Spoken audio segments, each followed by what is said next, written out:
Thank you so much sir. Sir ఇది సినిమాలో second scene Devagudi అంటే రఘుకుంచ క్యారెక్టర్లో ఉన్న వీరారెడ్డి గారు ఒక దైవ దర్శనం దేవి గుడి దర్శనానంతరం అక్కడి నుంచి ఆయన పరివారంతో మా సినిమాలో చేస్తున్న 3 గోవ పిల్లలు అంటే చిన్నప్పటి నుంచి వీళ్ళిద్దరూ ప్రాణ స్నేహితులు కమాన్ ద డయాస్. ఈయన క్యారెక్టర్ వచ్చేసి దేవగుడి రాఘవరెడ్డి. వీళ్ళేందే బువ్వ తినడు, వీళ్ళేందే నిద్రపోడు, వీళ్ళేందే స్కూల్కి వెళ్ళడు. ఇలా చివరి శ్వాస వరకు వీరి స్నేహం అద్భుతంగా ఉంటుంది.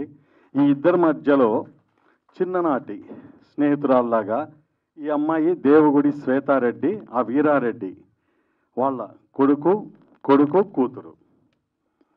సో వీళ్ళతో ఆ ఇంట్లో పని చేసుకుంటున్న తరతరాలుగా ఉన్న ఒక కోటయ్య అనే మంగమ్మ అనే మన సురభి ప్రభావతి గారు చేశారు మంగమ్మ క్యారెక్టర్లో. ఆయన చిన్ననాటి ఇందాక చైల్డ్ ఆర్టిస్ట్ ఇంట్రొడ్యూస్ అయ్యాడు కదా రిక్కీ, ఆయన పాత్రలో మా హీరో ఉంటాడు. సో ఈ విధమైన కల్ముషం లేని స్నేహం చివరి క్షణం వరకు ఒక ఎమోషనల్ డ్రామాగా రన్ అవుతుంది. ఇప్పుడు నేను దేవుడి వీరారెడ్డి గారి డైలాగ్ ఒకటి చెప్తున్నానండి. వీళ్ళు దేవుడికి బయలుదేరారు టెంపుల్ దగ్గర నుంచి.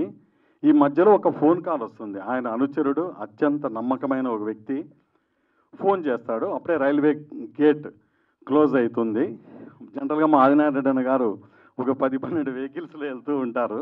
ఆయనకి ఇన్స్పైర్ అయ్యి నేను కూడా ఒక దాదాపుగా 15 వెహికల్స్ పెట్టి ఆ కాన్వాయ్ అలా హ్యూజ్ సెక్యూరిటీతో అక్కడ వచ్చి అవుతుంది.